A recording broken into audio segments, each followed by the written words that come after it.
Hello, and thank you for joining me one last time on Shingeki Friday. Yeah, man, this is a bit of a strange feeling because at this point I've had Shingeki for 6 months. Essentially since my return to YouTube, my return proper, right? November 2020, and since then, it's been season three, part two, and then right into season four, part one. So yeah, 6 months of Shingeki, of Attack on Titan, man. But yeah, it's certainly going to leave quite a hole in my routine and in my lineup on the channel. That's for sure. I mean, let's not beat around the bush. Shingeki is certainly the most popular on my channel. There's no doubt about it, and it's probably the most popular on most channels that decide to do Shingeki content. And I've had an absolute blast over the span of these past 26 episodes nonstop. Yes, there was a tiny break in the middle, but not it didn't really change much. I think it was like 7 or 9 days. But yeah, it's been an incredible ride. I've had so much fun. I've had so much fun going through these episodes and discussing these episodes and really diving in. I certainly believe I've done my best. I've done my part in really taking my time and exploring these episodes as much as possible, right? And showing each of these episodes the respect, given that it is the final season. I'm confident that I've delivered on my end. I believe it's quite clear, that I'm not a casual. I'm a legitimate fan of this, of this show, of this anime, of this story, right? This is not just for YouTube hits. Sure, of course that's nice. It's certainly nice, and it certainly brings in the most hits. That's for sure. As a content creator, I'm not going to deny that. Of course, that's certainly a big part of being on YouTube, right? That's how your channel grows and gets further. But I think it's been quite clear, and I'm sure many of you agree, or all of you might agree, that it's not a casual approach. I'm really dedicated to this story, and it's become one of my favorites of all time. I have much respect for Isayama-san and this incredible story he's constructed. I'm really excited to finally be on level terms, because essentially the next time I do watch Shingeki, it is going to be on the Sunday it airs, and it feels so I've been chasing that for so long, so it feels incredible to be in that position finally. Now, I should say that there's going to be a presence on the channel even beyond this, before season 4 part 2. So I meant, the next time I watch a new episode of Shingeki, it's going to be on the same day it airs. But before that, in the lead up to part 2, there is going to be a presence on the channel. There's some specials, the Lost Girls specials. I definitely want to check those out. Before I go any further, I should specify that this is not the final wrap up for season 4. There's actually a separate wrap up coming for season 4. I wanted to make it its own thing because I didn't want to just, add on like a 15-20 minute segment right at the end of this. I feel like it could be much longer than that. It might need to be much longer than that, and I wanted to give it its own segment, its own separate upload. And that's also going to include the manga chapters of Reiner's backstory, the ones that were cut from episode 3. And once again, I didn't go Google any of this. My trusty mod, Cephazin, he handpicked these images, and he explained a lot of these things. He's one of the biggest Shingeki fans I know, one of the most knowledgeable as well, and that is going to be part of my season 4 wrap up. So that's going to drop sometime in May, right? I've got a few pages of things I've already outlined, and essentially it's going to be my wrap up, and it's going to include favorite moments, favorite episodes, my favorite characters at this moment in time, things I'm hoping for in the final part of season 4, and some of my predictions and my hopes of how things turn out, things I still need to see, things that still need to be explained, things that I still hope to see and I think I need to see in part two. So yeah, those notes I've been taking, yeah, there's quite a bit in there of stuff that needs to be covered still in this season 4 wrap up. More talk about the girl in pink. Now, I'm not gonna spoil anything. I'll let you guys check out the reaction and the discussion. But yeah, more talk about the girl in pink and the connections to Eren and Zeke, Jaeger. So yeah, be on the lookout for that in May, some point in May, most likely in the second half of May. But yeah, that's coming in May, and that's going to be the official, wrap up. Ended off on a nice little package for season 4. But then there is still going to be some sort of presence on the channel leading up to season 4, part 2. Again, like I mentioned, the Lost Girls specials, I'll definitely check those out at some point leading up to part 2. And I'm planning on doing my first ever complete rewatch of the series from episode 1 to this final episode, right? Season 4, episode 16. And I plan on taking detailed notes and really going through each episode, and scanning for things and looking for things, going back to it, it's going to be quite an experience, I think, knowing the things I know now. So yeah, I'm certainly going to have detailed notes on those, and periodically I'll be dropping some of these Shingeki revisited segments. I'll probably cover maybe a season at a time, right? That should give me 4 long, or maybe 5. It could be 5, who knows? But yeah, I could potentially do 5 of those in that time span, leading up to part 2. And essentially, that's going to be my hype leading up to part 2. Because, as always, I'm not going to be checking out any trailers or any previews. I know there's also a short preview after episode 16, but, I was told not to check that out. And yeah, I'm not going to be checking that out. And, since I wasn't able to check out the trailer for season 4 part 1 because it was too, apparently had too many spoilers. So I'm guessing, part 2's trailer is probably going to be off limits as well. Surely it's going to have spoilers, right? And, for people who say, oh, you need to have context for any of that to make sense. No, not quite. People have said the same thing for many things in the past as well. Essentially, I'll be creating my own hype leading up to part 2.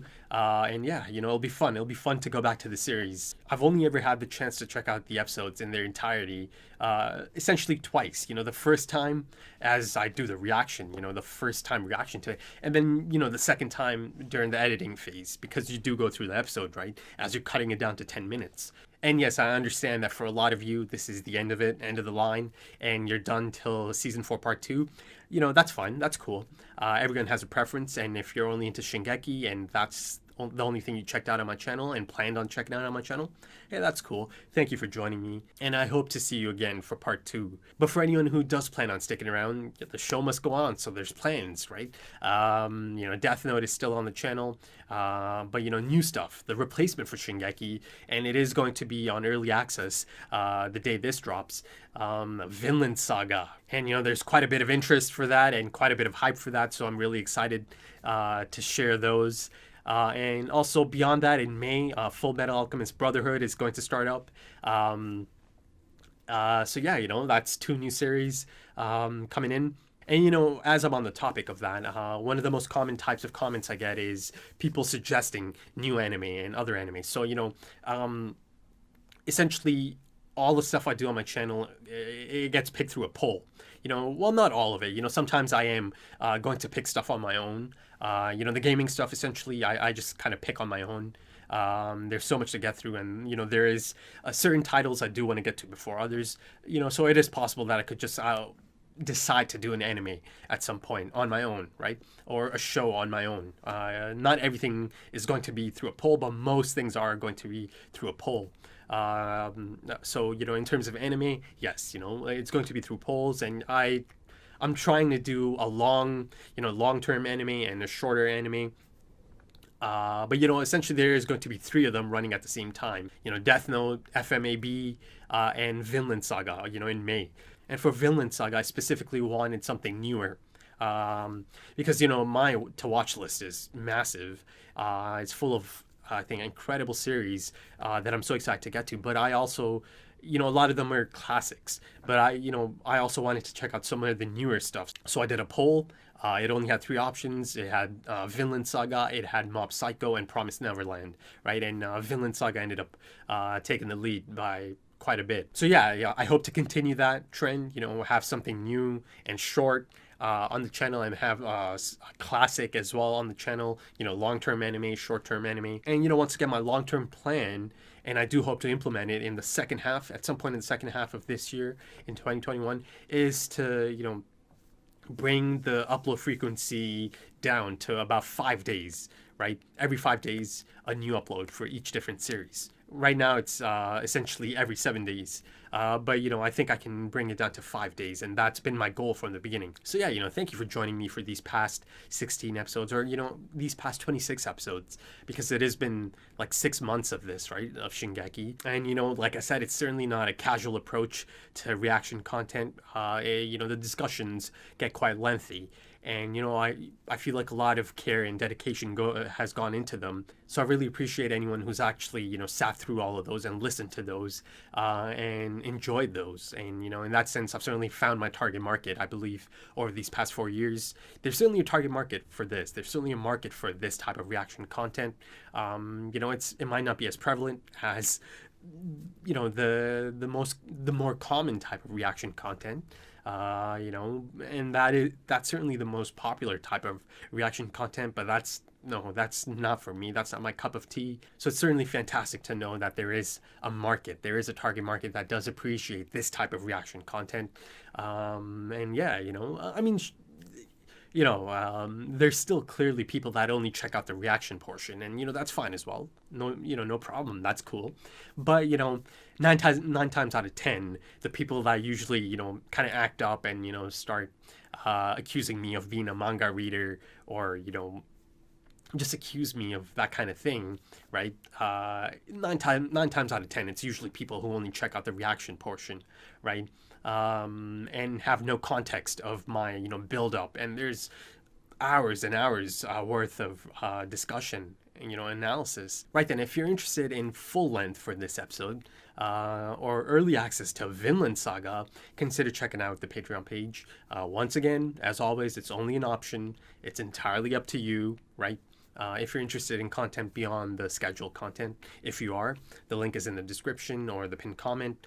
And also my social media, Twitter, essentially is in the pinned comment in the description as well. I mean, Instagram's there too, but Instagram's been on private, and for this reason. You know, I spoke of being dedicated. Yeah, you know, Instagram's been on private because of Shingeki, and it's been on private for over a year now. You know, I wasn't going to take any risks. Unfortunately, as incredible as the fan base is and the supporters of Shingeki are, it has quite a toxic side as well. And I've experienced that toxic side.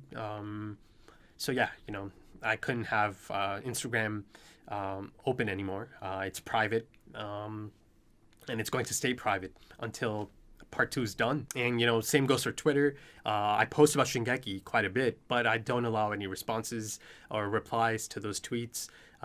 Same thing, you know, I'm not trying to take any risks. So yeah, you know, I've protected my experience. I've done my absolute best to protect myself from spoilers and protect this experience for, you know, the people who like my content, right? So yeah, you know, I've done my part. I've certainly done my part. Right then, that's about it. That's a long intro. I'd be surprised if many of you actually get through the entire intro. But I felt like, you know, it's a big sign-off, right? The final episode of part 1. So yeah, there's a few things I had to cover and a few updates. So thank you for joining me one last time on Shingeki Friday. And thank you for your time. I hope you enjoy. なんだ今の音は落雷では Oh, they heard the... Yeah, I thought it was just normal thunder, but... 一体何が Oh.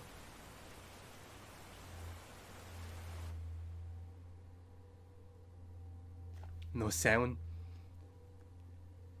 静か Almost serene, right? 死ぬか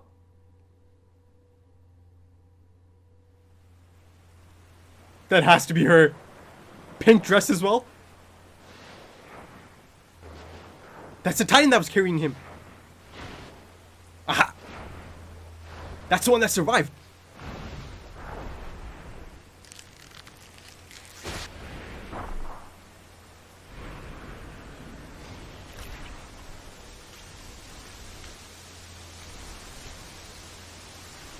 What? Whoa. That had to be her. That had to be her. Pink dress as well, just like that buggy in episode 15. In Kasawa-san's flashback.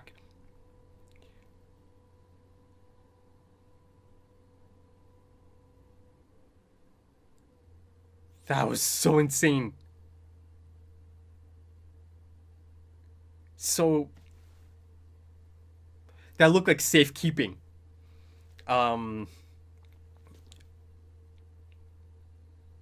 Yeah, that is. And he got that mental image, or he had a vision of her, Ymir. I'm not gonna beat around the bush. It's gotta be her.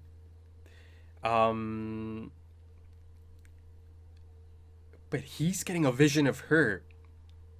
Now they are connected through blood as well, right? Royal blood. There's two options, right? Either he, since it's his own pure titan, maybe that's the reason it came in. There's another reason, another potential. Let's save that for later. What? Yeah, he was about to die though. Yeah, she said that. 私の言った通りになりましたね。ピクシス司令。Armbands? 迅速な対応に感謝いたします。脊髄液をもらえたのであれば残された手はない。Okay, red and black. 巨人にされるやもしれんのだ。人払い済みのここ以外に我々を収容できる場はなかろう。どうやらより早く願えるほどより良き立場につけるらしいの。誇らしげに巻きつけておられる白い布は、okay. イエガー肌と堅持する勲章じゃな。Just like Marley, they're separating them. そしてまんまとワインを飲み何も知らされなかった大半の間抜けは黒い布は目印とな。マハレとやり方が似ておるの。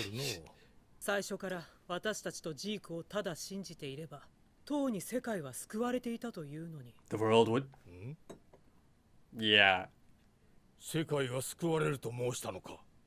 これより The Eldian problem, he called it. 小規模の地ならしを発動させ、世界の国々に今後50年、島には手出しできぬと思い知らせることが計画のはず。ジークは十分あなたたちを。So they don't plan on telling anyone else? その慈悲に対し、あなたたちは寝首をかこうと応じた。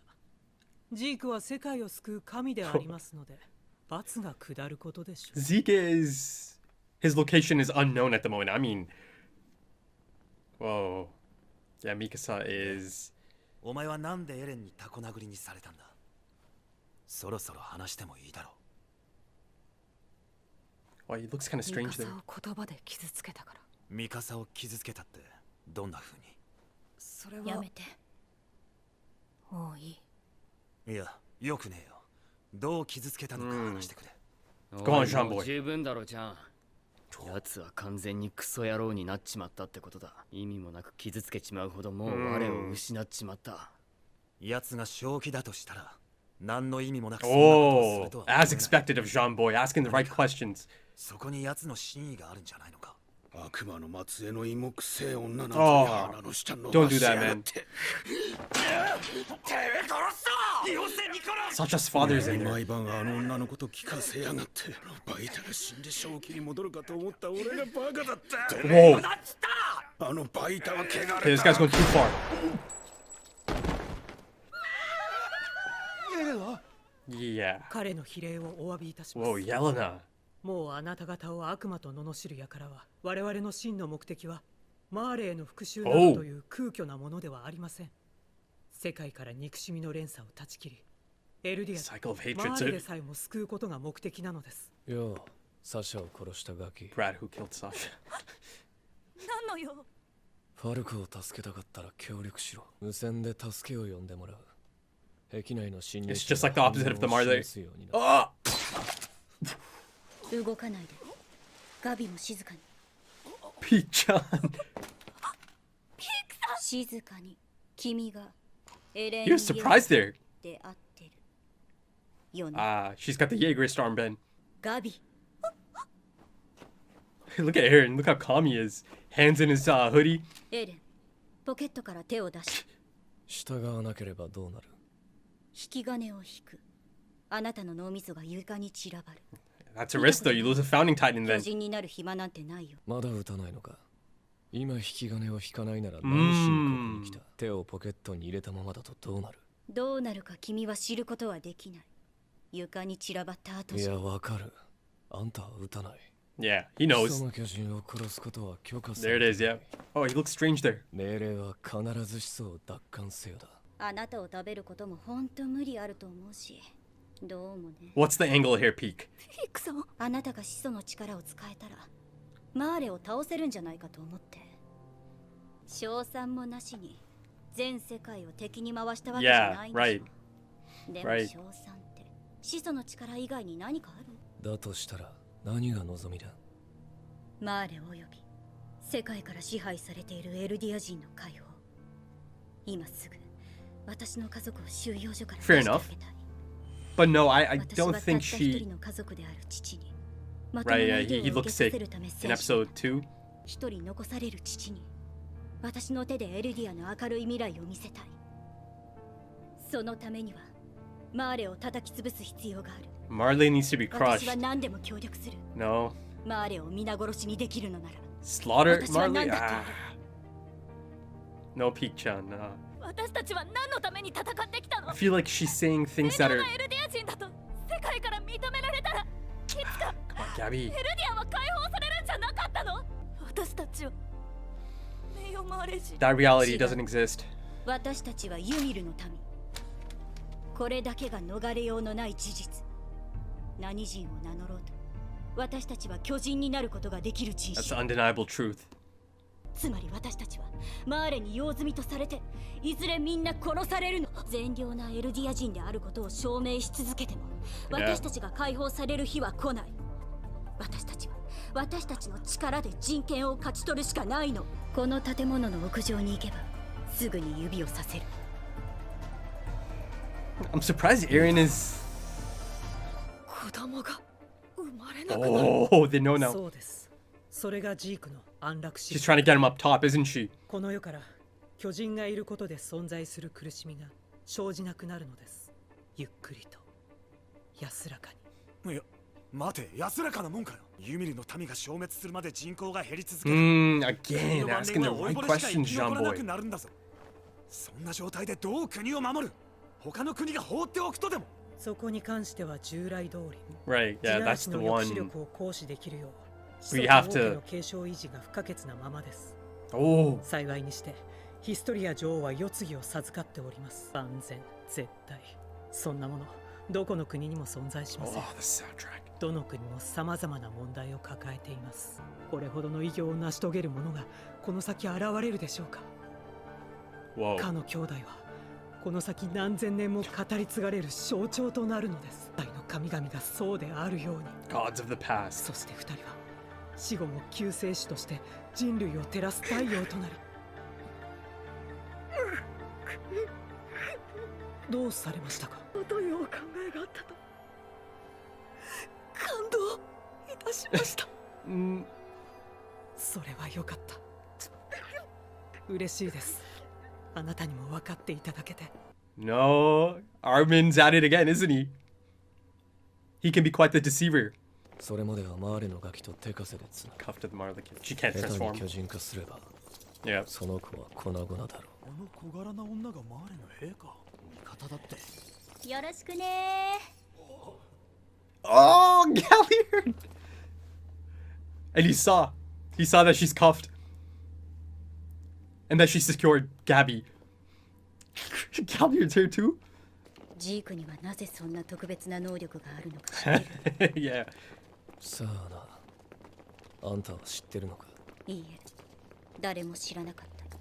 ジーク以 I 外。 mean, Eren might know. Royal blood, of course, 出 but... 会った時からジークは常に嘘をつき続けているように見えている。 Peak-chan. それ she's が quite 確信に perceptive, 変わ isn't った she? のが4年前。あなたを目の前にして初めて本音を話した。She was there for that. 俺はお前の理解者だ、エレン。いつかお前を救い出してやるからな。例えばその秘密が始祖の巨人の力を引き出すこととつながっているとか。Pete knows quite a bit. あら、顎ひげは剃っちゃったの。とっても似合ってたのに。Dude, Galliard's down there. あの女を信用するのはあまりにも危険です。Yeah, I mean, that much is clear right now. 信用していないが、あの女も同じだ。Okay, you got him up here. ところで、まだ始祖の力は使わないの？ Zeke is missing at the moment. すぐにわかることだ。敵はどこに？ Below Eren.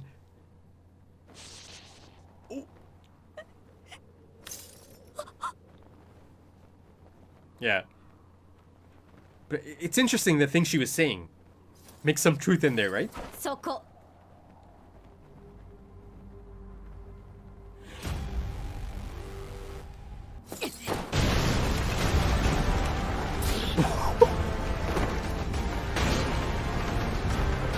Oh, close.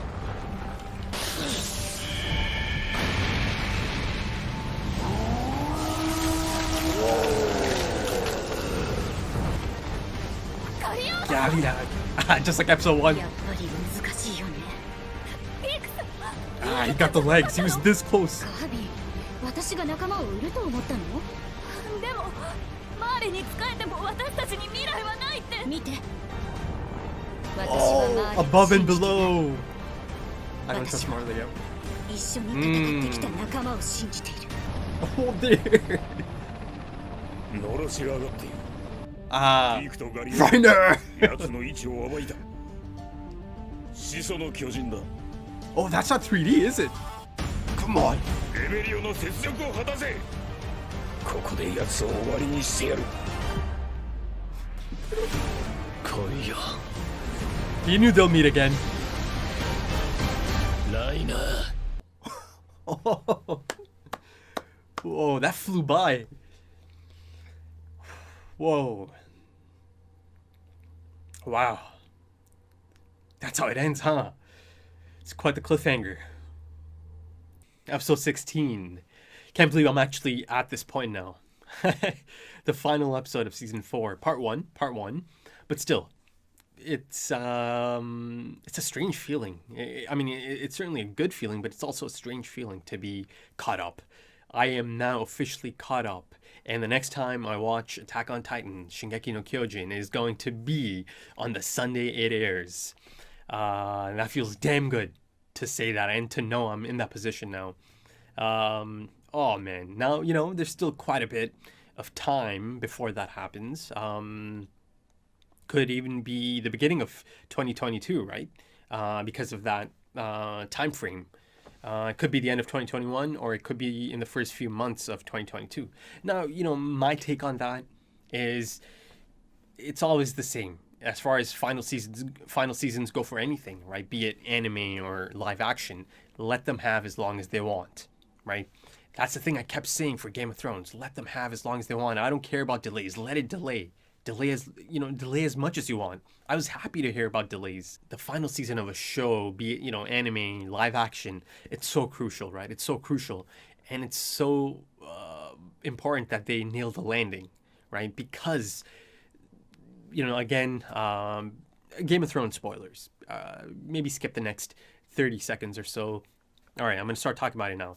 Unfortunately, Game of Thrones could not stick the landing. Now, again, you know, there's a lot of angles here, and, you know, who's to blame? The blame mainly falls on the writers, right? David and Dan. They had the option to take more seasons. HBO was certainly open to it. Of course they were open to it, right? George R. R. Martin himself has stated that, you know, it needed at least at the, you know, a minimum of 2 more seasons at the least, right? And HBO gave them that option, but, you know, they didn't take it. David and Dan thought they could get it wrapped up in much less time, and no, it didn't quite pan out because it was rushed, unfortunately. And, you know, look at Game of Thrones, a cultural phenomenon for nearly a decade, and then all of a sudden, the final season kind of undid all of that, right? Because the lasting image, the lasting taste is not a good one. You know, it left a lot of people really disappointed, you know, including myself. Now, in terms of Shingeki, you know, I'm sure it's still going to be quite tight. It's going to be quite intensive for them, given the time frame. Honestly speaking, you could see some of the rough edges in this episode as well, right? The character designs, you could see that some of these things did not get the time they probably wanted, right? Some of these, of course, you know, if given a choice, people are always going to go for more time, right? That's one of the things I've noticed about anime. It feels like they're always against the clock. You know, the people that make, or the people that are behind the scenes, you know, be it the animators and all of the other departments. It feels like they're always against the clock to just deliver, right?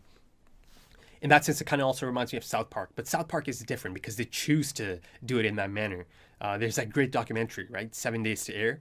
And they show you the whole process of a brand new episodes being made in that 7-day time span, right? But it's not that, you know, it's not that relevant of a comparison. But you know, they choose to do it in that manner. Anime, and you know, especially Shingeki, clearly a lot more goes into it. You know, you look at the animation of South Park, it's not even comparable, of course. So that does allow them that really short time span, the really simplistic animation. That's not the case here, right? But it appears that they might be under similar time constraints, though, right? In terms of the making of each episode. Yeah. So let's see. But yeah, also, you know, it's not as easy as just, you know, delaying it either, right? There's, of course, a lot of different things that go into this, right? Agreements and a lot of things that I can't really, you know, comment on because, again, my understanding of the making of an anime is still pretty limited. But I do know about some of the problems of the anime industry and, you know, about the low pay for animators. Or animators not getting the pay they deserve. I know about that issue. And I've heard that a lot of times, you know, for the Blu-ray production, they'll go back and fix a lot of things or kind of redo things how they wanted originally because they didn't have the time initially for the air date or to make the air date for that episode. So I know, you know, I know some things about the making of anime and some of the problems the industry faces. So as of this point, it's slated for the end of 2021 or the beginning of, or Q1 2022, right? And my hope is that it's as late as possible. So, you know, in 2022, as late as possible, right? I mean, as late as possible, you know, within the given time frame, you know, the first few months of 2022, but I'm hoping it's in the last segment of that portion. Now let's go back to the episode itself.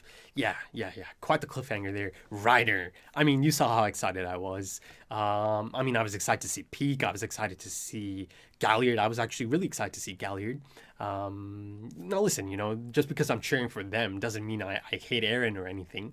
I was just really excited to see them. Like I said, you know, I enjoyed the first half of this season so much. The Liberia arc, the Marley arc, and, you know, to get to know these new characters. And, you know, I like them. I really like these characters, Galliard and Peak, of course Zeke, and you know, Reiner came back, and that was so nice to see Reiner back. You know, he's back on Paradis, going back to that island, and of course, you know, the final two shots of this. Of this finale, or you know, of this season, ended up being Reiner up in the aircraft, and then below you have Eren, who's ready, and you know, he singled out Reiner, bring it on, Reiner. You know, this was a given. They were always going to run into each other again, and I felt like it was clear that even Eren knew that he is going to run into Reiner again. You know, he said, "See you later." I believe it was episode 8, right? As Mikasa just kind of takes him off and takes him to the aircraft. Yeah, that was a great shot, you know, as the camera pans from the Shingeki no Kyojin, the Attack Titan, to, you know, looking up at the aircrafts or, you know, the blimps in the air. Great final shot. And Reiner looks ready. He looks ready. He of course, first half of the series or of the season, of course, he had a lot of struggles, rightfully so, given his experiences, right? But it feels like he's kind of recharged, refocused on his new mission, on his new goal. And I feel like it's still his main goal of all of this is to just get Falco and Gabby, right? Bringing them back. But he's going to fight Eren, and on that note, Eren and Reiner once again, their lives are intertwined forever. I've been saying it throughout the season. The eternal rivals. I just love the dynamic, that Eren and Reiner have, the similarities they share, yet they find themselves on opposite ends of the scale, right? Again, two sides of the same coin. Yeah, I really like this dynamic, Eren and Reiner, and once again, the Attack Titan and the Armor Titan are going to square off. Eren and Reiner are going to fight once again. Now, it's probably not going to be one-on-one, right? Given the fact that Peak is there. Though at the moment she's handcuffed to Gabby. But, of course, Galliard is there. And notice how Galliard coming out of the ground was similar to... Or that shot, actually, I thought it was kind of similar to Eren coming... revealing himself in Liberio and then, being below Lord Tiber. I thought it was a bit of a similar shot. I love Galliard's jaw titan, the look of it. He looks like a lion, doesn't he? But great to see Galliard back in there too. He's been through quite an experience. He took a beat down. He was beaten to a pulp. He was used to essentially acquire the Warhammer Titan, and in doing so, the death of Lara Tiber as well. So he's been through it as well, right? And it appears that he infiltrated with Peak, right? You see in that lobby shot, he's part of the Jaegerists, so he infiltrated. And I love, and Peak-chan, I'll go into it in a bit, but she's so clever, right? She's so charming, and she knows how to use that charm. I love how she's saying hello to all these people, and you see all the, a few of them blushing, but it served a purpose for Galliard, her partner, right? That, look, I'm handcuffed, I can't transform, so this is all you, right? And also that Gabby is here, beside her. So yeah, I thought that was great. She's so good, she's so clever, so impressive, right? It feels like her being the Card Titan is like a plus, because as an individual, she is so impressive. I mean, she's so perceptive of her surroundings, so perceptive of people, right? She's great at reading people and reading the situation. Analytical thinker for sure, right? And she's trying some mind games, and she tried to get it out of Eren, but Eren himself, he held strong. He didn't slip up either, did he? She's trying to get it out of Eren. What's so special about Zeke? I would have thought he would tell you his secret, his big secret. Though her guess was pretty spot on, something like unlocking the Founding Titan's abilities, right? So, or more so than a guess, it appears that they've kind of thought of that possibility that, Zeke was required for this, and that, just by himself, Eren might not be able to do it, right? And even outside on top, on that roof, she straight up said, aren't you going to use the Founding Titan? Where is Zeke? So, it appears that they might have a hunch, or, they might have surmised that, Zeke was probably needed, right? In that sense, the fact that Zeke isn't here at the moment, and she's asking about him, that could play a role, right? I mean, I'll get into Zeke Yeager, because I'll be honest, man, throughout that episode, I kept thinking about Zeke. And that situation. And that flash he had, oh my God. Honestly speaking, I feel like that might have been an even better. This is just my personal opinion. I think if they showed me that at the end, the whole episode plays out, and then all of a sudden, kind of fades to black, and it goes to that, just, Zeke's body, and then that scene plays out, and it just plays out like it did in the beginning of the episode, but it plays out at the end, and that cuts to black. Oh my God. That would be... From, again, my opinion, that would have been an incredible ending off point to leave it on such a mysterious note. I'll get back to that scene. I'll tell you, I felt, to me, it kind of felt like the rest of the episode was a bit of a bonus, because that scene, just that scene by itself, was is a bit of a mind fuck. It was absolutely mind blowing to see that play out, and the little hints that are peppered in there. I mean, that one thing is like unmissable, that it's finally being shown. Now, I don't know if Eren actually believed her at any moment in time. Even, before he goes out on the roof, he tells Yelena, right? Because Yelena herself doesn't really trust her either, and tells Eren as much. You see that Eren, he agrees. He's like, yeah, it's, I don't trust her, but it's mutual. And, I loved Peek's approach inside that room. At first, she made it seem like, oh, okay, they have Eren cornered. Gabby, pick up your rifle, right? And then bit of a conversation plays out, and then she asks Gabby to lower the rifle, as in, okay, I'm listening, let me talk this out, right? She started a conversation, and that's her angle, right? She wanted to start something here. Now, the one and only time Eren actually seemed surprised is as he saw Pete come in and stab that guy. Wow, she was so swift in pulling off that move, right? That quick sudden look over his shoulder. That was the only time he looked surprised. And, you barely get to see Eren Yeager surprised these days, right? And, the last time I saw him surprised, again, that was episode 9, as I mentioned earlier, right? Again, the question and reaction to Sasha's death and her last words. Yeah. And then seeing Galliard, or the Jaw Titan, in the Armor Titan's hands. That was another, moment he was kind of shocked. He had that surprised look. But after that, he was pretty leveled out, right? Pretty nonchalant, pretty laissez-faire in his attitude, as if nothing about this situation is shocking to him, right? And, given his demeanor throughout all of this, even as Galliard attacks him, again, it goes back to that notion. There is a possibility that he has seen some flashes of this, right? And he's just kind of going through the motions because he knows it has to play out like this, right? Again, I brought that possibility up in episode 9. That, this might be the reason he used to be so surprised, or he was so surprised at these incidents, and, asking about Sasha's death, and then finding out about the last words, and then, that shocked look on his face.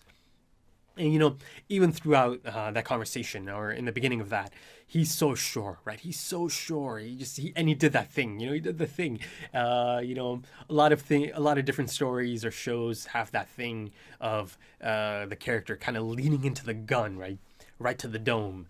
So he did the thing, and he seemed quite sure of that situation. He knew that, she's not going to shoot. But, that is also just a basic thing. She cannot shoot Eren.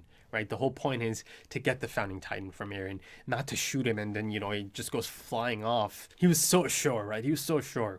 And some could say maybe he's overconfident, right? He's being smug, but I don't think it's as simple as just him being overconfident or smug.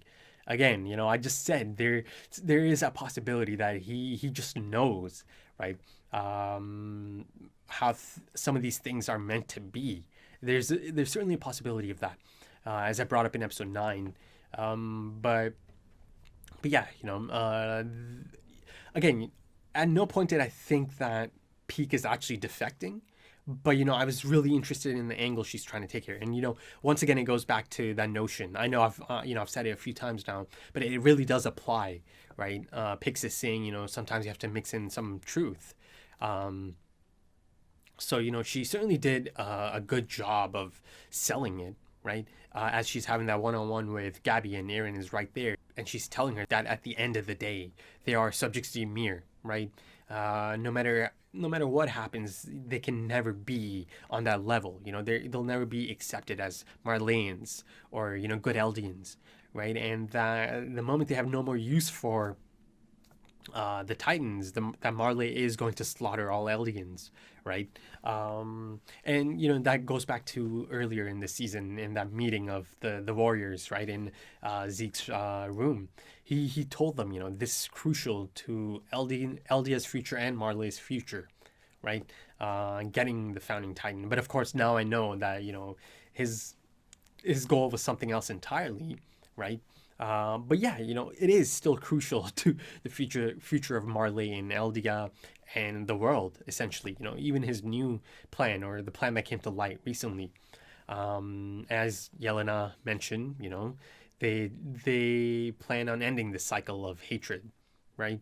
They plan on saving the world from the terror of the Titans, because that is the one thing that is absolute, right? Because Jean questioned her and he asked her, how can you be so sure? And she was open about it. She admitted, yeah, no one can be sure, no nation can be sure about anything, but the one thing that is a given, an undeniable truth, is that the subjects of Ymir are a race of people that can turn into monsters, titans, right?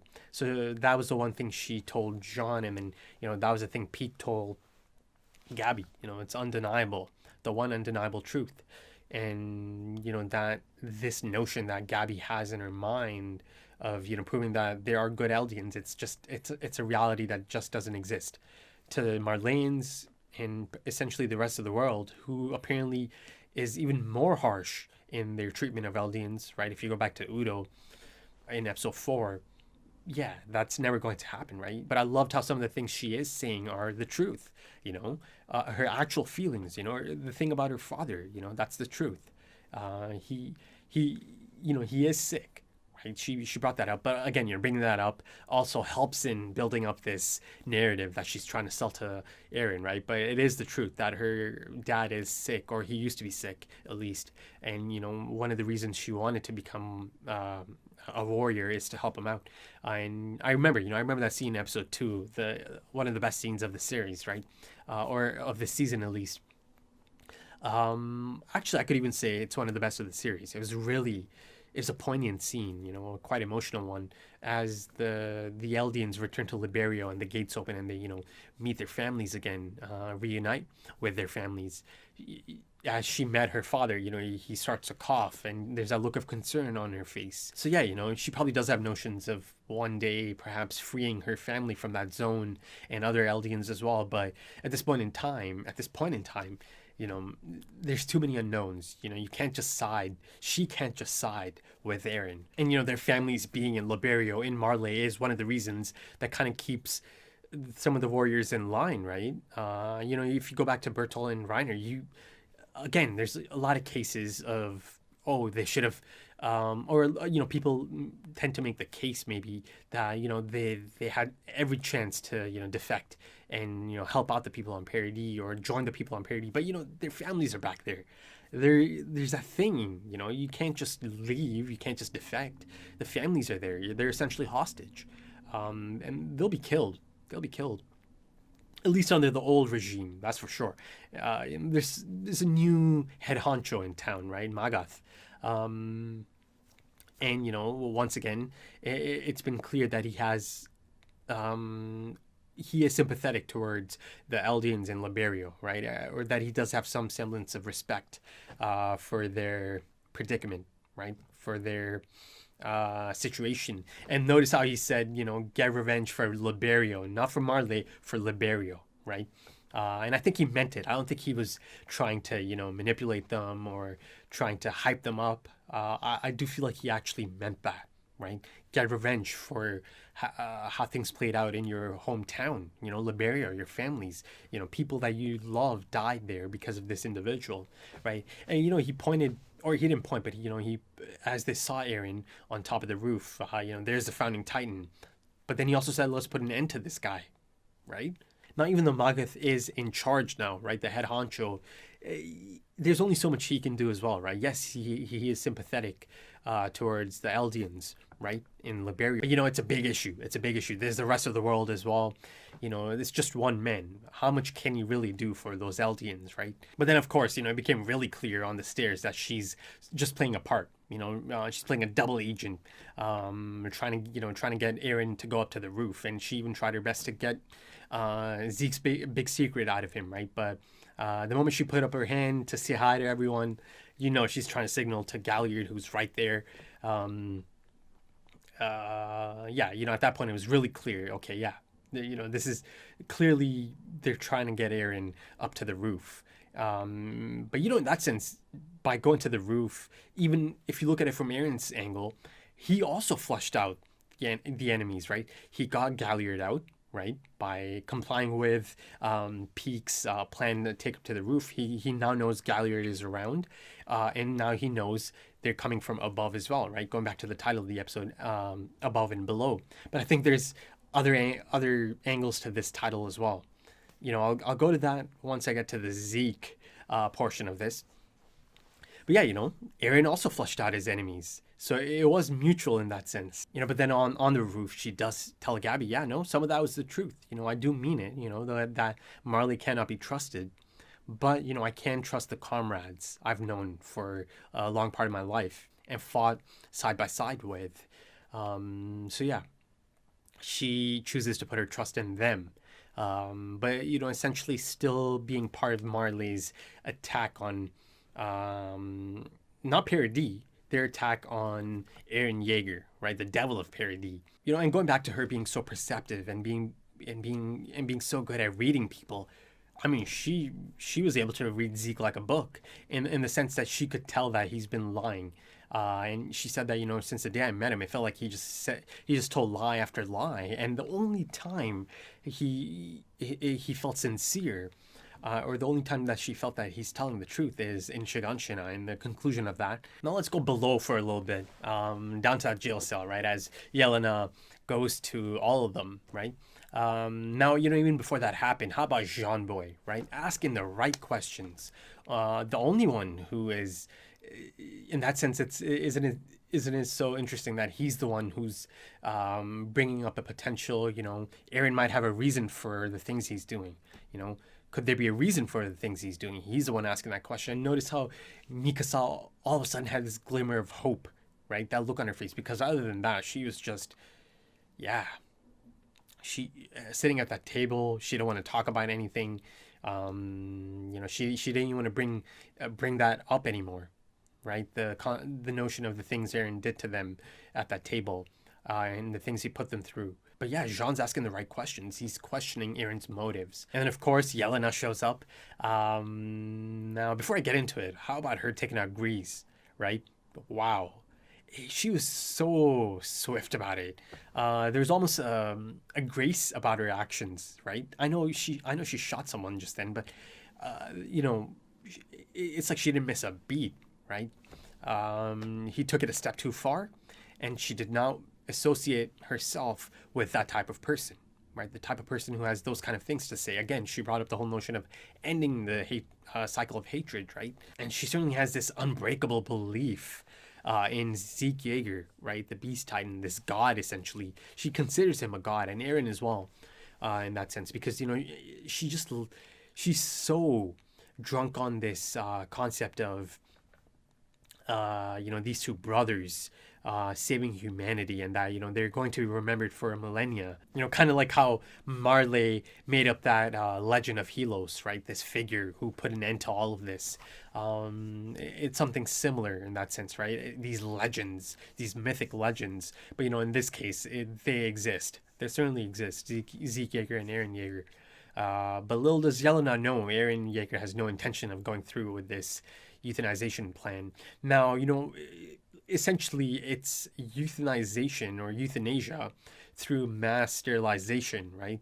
Through that, he is trying to ensure a peaceful and gradual end to the Eldian race. But then, you know, jumping back to Jean Boy, again, asking the right questions, right? Putting it out there.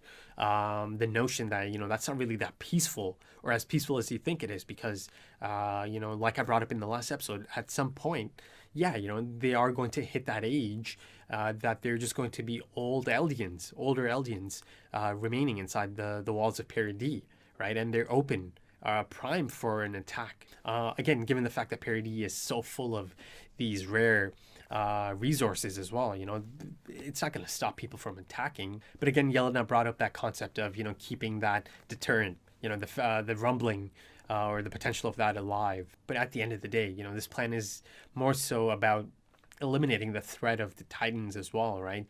And saving the world, as she kind of dropped at that dinner table to Pixis, who was quite puzzled about this. though now it's kind of in the open, right? They all know inside that jail cell at least. Now going to Armin's reaction to hearing about this euthanization plan, I felt that he was putting on an act, or he was going to that place. He's certainly capable of manipulation, right? He can certainly go to that level if needed. He knows all about Eren's strong drive, right? He knows all about Eren's strong sense of attaining this freedom, right? So to him, I think it was quite clear that no, this is not the type of plan Eren is going to go with. So in that sense, maybe it was some sort of relief as well, knowing that, okay, Eren's not going through with this plan. He has something else in mind. But, Armin is also smart enough to know the alternative to that is a potential, stampede of the Titans, a rumbling, right? So again, it could also be, he does lean towards a more pacifist stance, that's for sure. But I don't know. I don't feel like that was just a genuine, straight-up reaction to hearing about the euthanization plan. It's possible that a bit of Bertolt is kind of, leaking through again. Again, it is part of him. Bertolt is part of him. It's possible. But I maintain that things are not as they seem in that situation. You see even, Jean, Connie, and Nicolor kind of just a bit baffled about this. Armin's reaction to that. But now staying on the euthanization plan, how about the Jaegerists or Flock? This is not the type of plan they're down for. No chance. Their whole goal is the opposite of that. They're all about getting that freedom. And Flock has made it clear, that he's completely down for the rumbling. A chance at securing our freedom, our right to live. Because I don't think Eren has told them anything about any euthanization plan, because no chance in hell Flock is going to agree with anything like that. Now, again, I don't think at all that Eren is down for that, but, it all depends. How much does he trust Flock? And how much can he share with Flock? That's the big question now, because to get Flock on your side, you have to tell him something. You have to tell him something, and it's not this euthanization plan, because he's not going to agree to anything like that. So, yeah, that is an unknown at this point in time, the Eren and Flock connection, and how Flock is so devoted to Eren, right? Eren must have told him something that really got Flock on his side, right? And so down for all of this. And, remember in Liberio, he was all in. He was proud of Eren. And he's like, that's the type of devil they need, to fight for their survival, right? For their right to live. But yeah, that is an interesting question at this point, isn't it? Let's put a pin in that. How exactly does Eren have Flock so devoted to to him, right? It's certainly not the euthanization plan. I'm pretty certain about that. That goes against everything Flock believes in. So yeah, let's see if Eren was actually open with Flock. Is that a possibility, right? And you see that everyone who does have Zeke's spinal fluid in them at this point in time, and they're marked, you see a parallel once again. Yeah, you see Yelena, she's using like a similar system to Marley, right? Marking them, and they have different armbands. The Jaegerists have one to separate themselves, and you see that Peak actually, had that one. So she infiltrated as a Jaegerist. So did Galliard.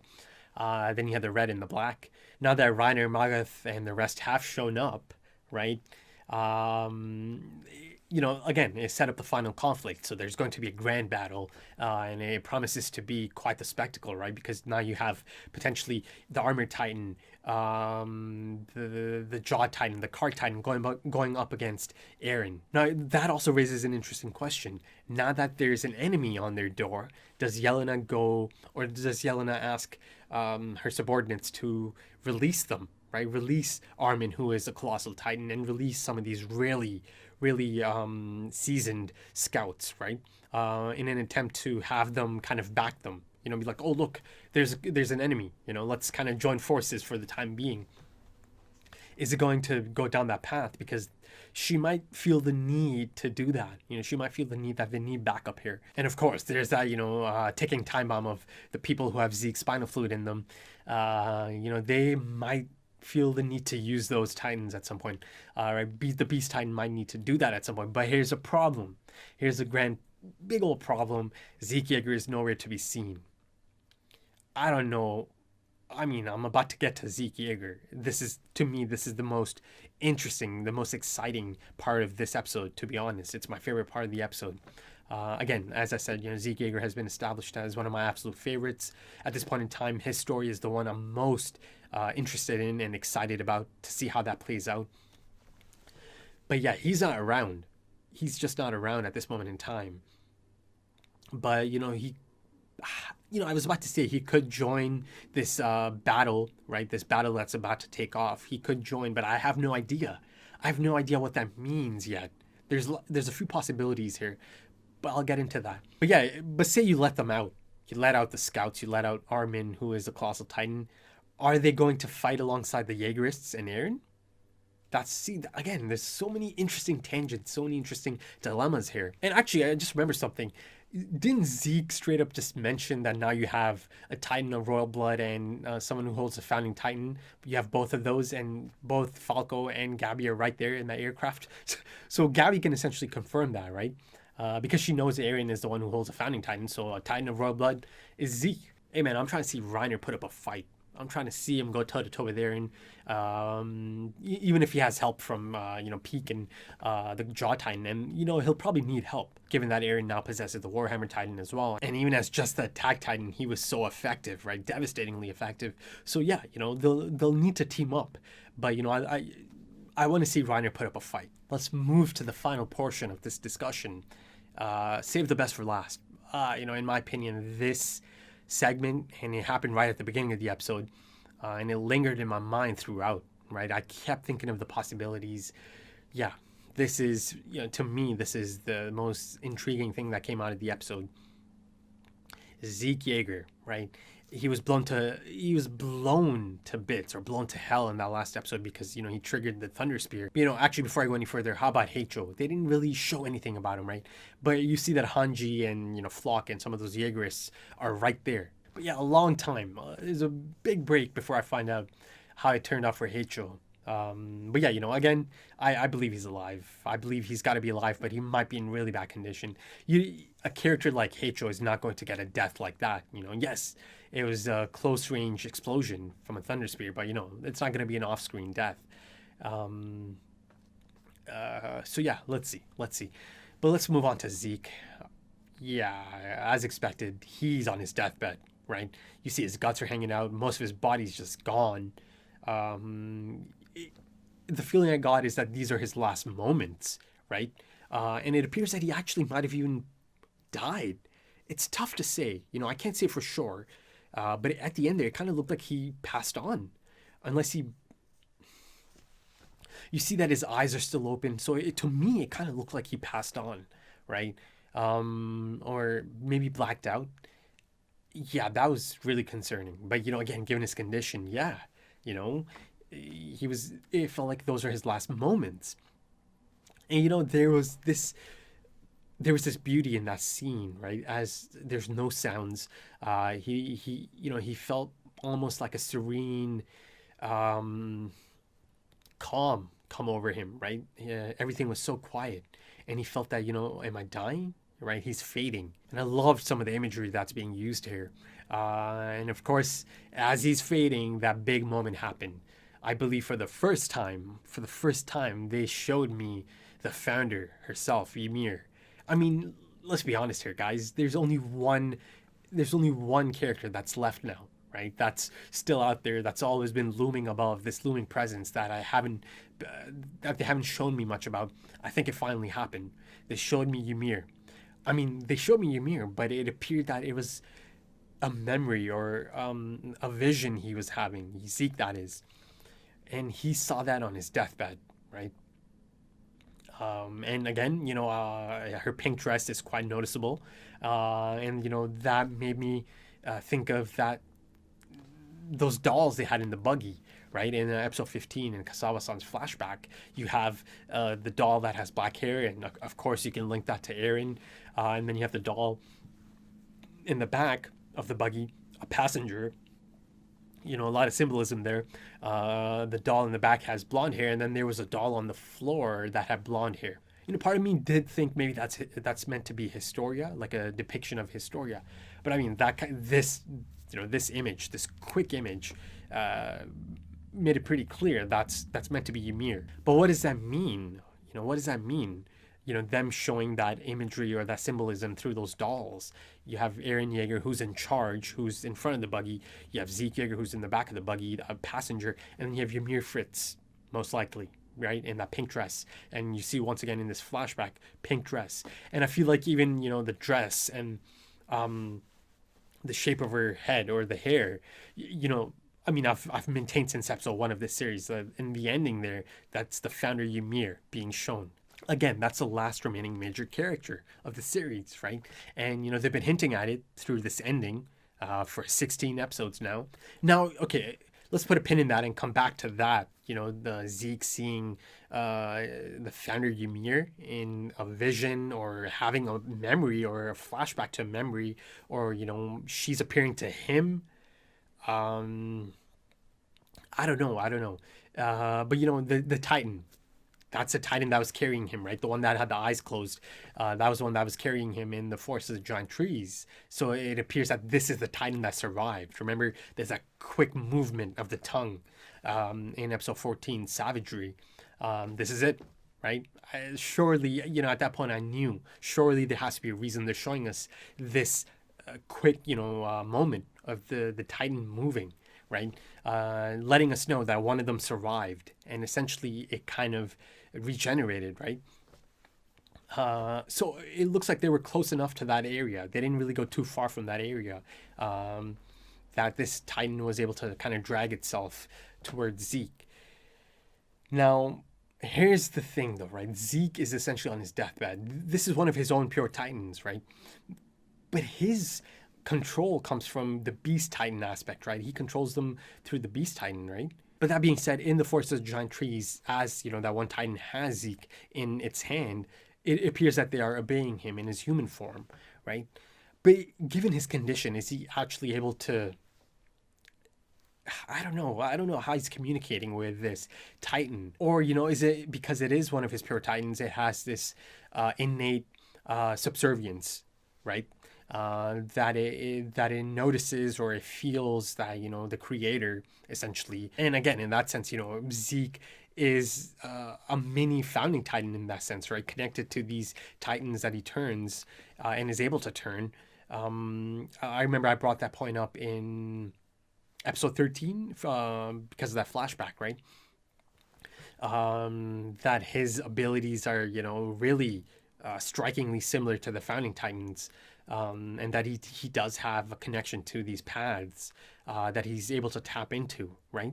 So is it just that this Titan just you know, kind of notices and feels that, you know, Zeke Yeager, the creator, is in danger? But that would take so much control, so much self-control for a pure Titan to not eat Zeke, right? And become the new Beast Titan. But no. The first thing it does, you know, there's no intention to consume Zeke Yeager's body. It rips open its stomach and puts Zeke in there, right? And of course, you know, that's going to heal up, and Zeke's going to be in that stomach, right? Now, of course, the feeling I got is that, you know, this is kind of like trying to protect Zeke, you know, safekeeping. But the question remains, is this pure Titan acting out on its own, or is it being controlled, you know, be it by Zeke, or there's something else going on here, right? Now let's bring in another angle. Is this some of that transcending space and time business at play, right? The fact that they're showing Ymir, right, and that quick glimpse, that quick flash, again, like I said, they are connected by blood, you know? This is a descendant of the founder Ymir, you know? Is something like that going on here, right? Because Eren is not able to use the founding Titan's abilities.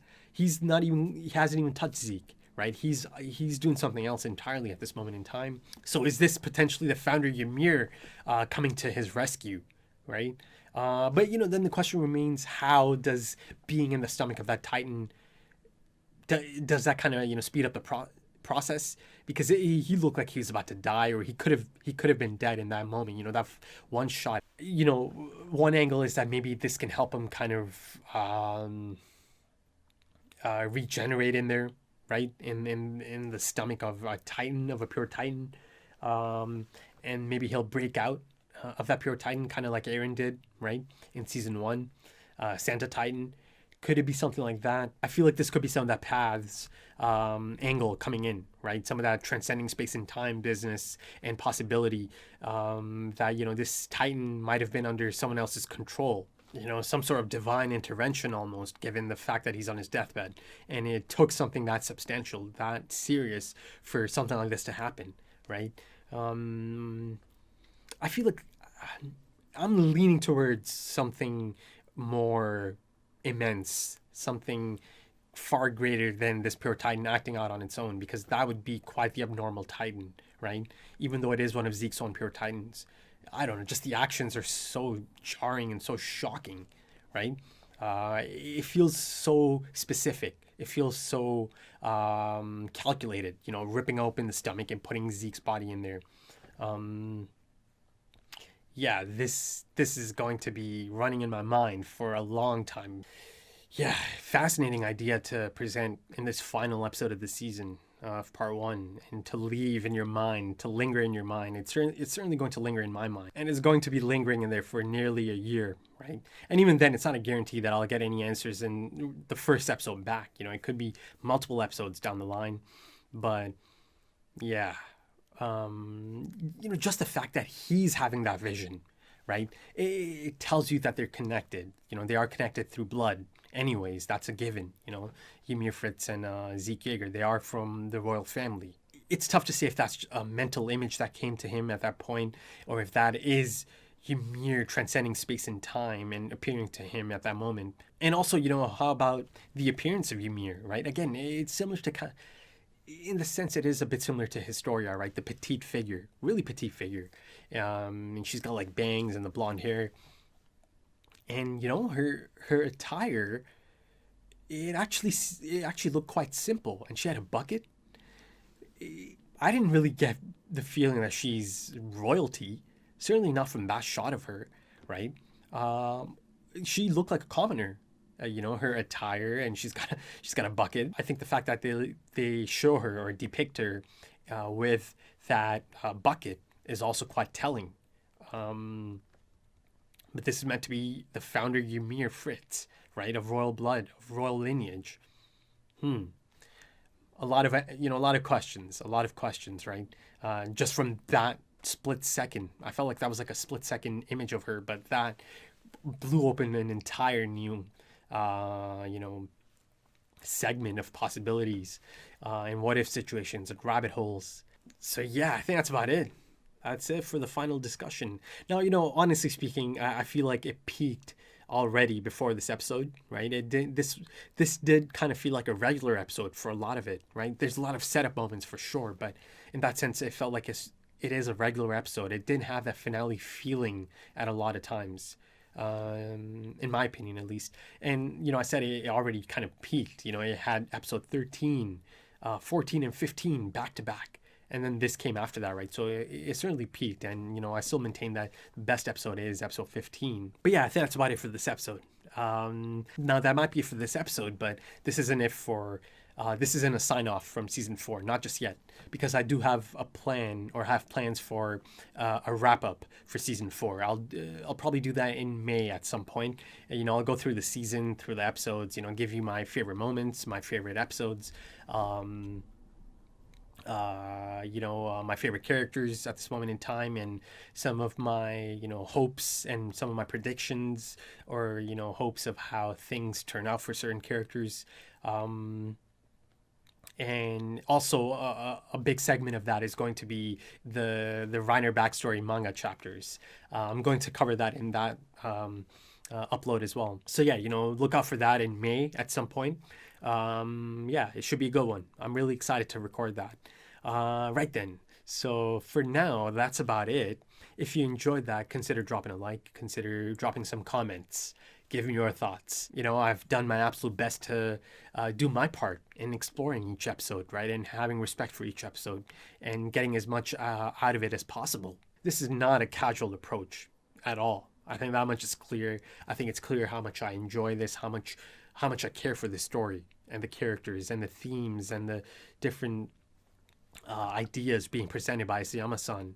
You know, I have quite a bit of respect for Isayama-san and the story he's constructed here. So, you know, I've done my best. I've done my part in exploring as much as I can in these 16 episodes. Now, if you are interested in full length for this episode, consider checking out the Patreon page because, again, no more early access. But if you are interested in early access to future content, Vinland Saga is going to be on early access as this goes up on YouTube. So, you know, if you're into that, if you are interested in staying on with the channel and my content, yeah, that's up next. So, you know, consider checking that out. And also beyond that, Full Metal Alchemist Brotherhood is coming in May, right? The show must go on. Show must go on. Right? Shingeki is going to be back, right, at some point, maybe late 2021 or early 2022. But the show must go on, and I have so much planned. And, you know, even beyond becoming a patron, you could just go to the Patreon page and check out the different listings for plans for anime on the channel for the rest of 2021, potentially, and beyond. So yeah, if you do enjoy my Shingeki content and you would love to check out other content, yeah, it's there, you know, and there's plans for much more to come. But if you are here just for Shingeki and this is the last one you check out until part 2, thank you. You know, it's fine. You know, everyone has a preference. I mean, it's totally fine if people are here just for Shingeki. No problem. No problem at all. You know, I appreciate that you stopped by. Thank you for your time, you know, for checking out part 1 of this. And, you know, that goes for everyone. Anyone who's spent the time checking out my content. And, you know, it gets quite lengthy.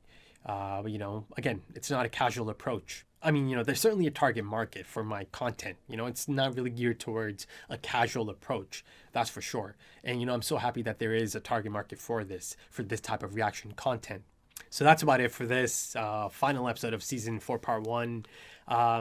It's not the complete sign-off just yet. So, you know, be on the lookout in May for the Season 4 wrap-up. And it's also going to have those skipped chapters from Reiner's backstory, right? And, of course, the trusty mod, Cephazin, he kind of, you know, put it together. He handpicked and put together the manga chapters. So, you know, there's no need for concern. I'm not out there Googling anything. This was provided by him. And, you know, he's been responsible for keeping those comment sections airtight, you know. So big thank you to him for sure. Right then, thank you once again for joining me for this one. Thank you for your time. And I hope to see you again soon. So until then, take it easy.